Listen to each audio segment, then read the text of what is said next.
Hey, welcome to The Explainer.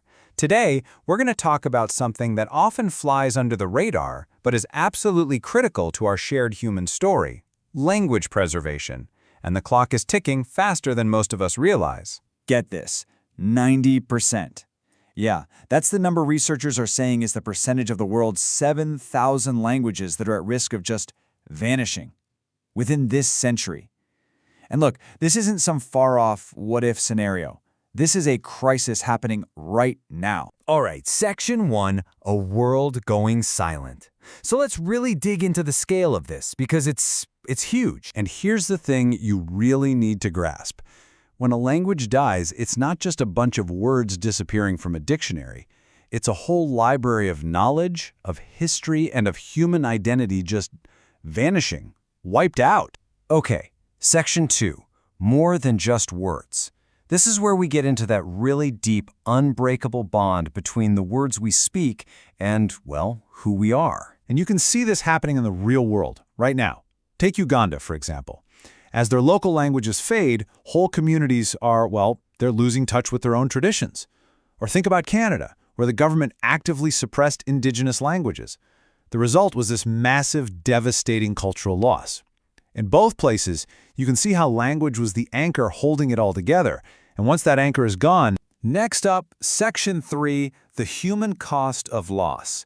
Because this isn't just about culture. The ripple effects hit our well-being and even our scientific understanding of ourselves. This right here is a really powerful discovery from the research. It turns out there's a direct, measurable link between people actively using their native language and the overall health of their community.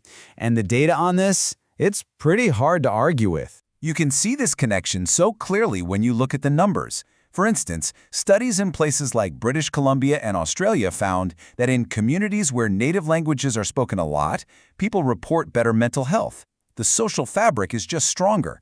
But in places where that language use is low, you see a spike in social problems, in mental health issues. It just goes to show you, language is so much more than communication. It's about belonging. It's about identity. And it's not just about community health, as critical as that is. You know, from a cognitive science perspective, every single language is like its own unique laboratory for studying the human mind. Each one is a different window into how we can organize our thoughts, see the world, and tackle problems. It's incredible, really. Okay, so to make this less abstract, let's talk about something really cool. There's this language called Nyati, and it's on the verge of disappearing. It has this sound called a bilabial trill. You make it by vibrating your lips, kind of like a motorboat sound. Brrr. It's a super rare linguistic feature, a tiny, unique piece of the human puzzle.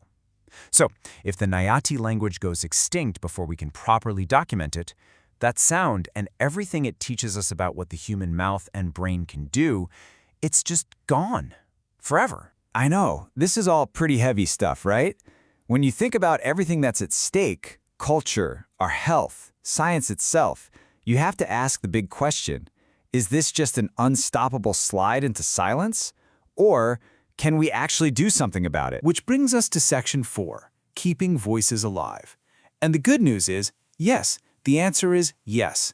There are absolutely proven ways to fight back. So the approach really breaks down into two main parts. First, there's documentation. Think of this like creating a perfect time capsule.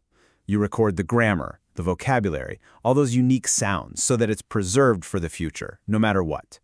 But the second and arguably more important step is revitalization. This is the active part. This is about bringing a language back into the homes, schools, and daily lives of a community. And you know what? This stuff is actually working. Programs like Language Nests, which are basically these amazing immersion preschools, along with cultural camps and other community-led classes, are having a huge impact.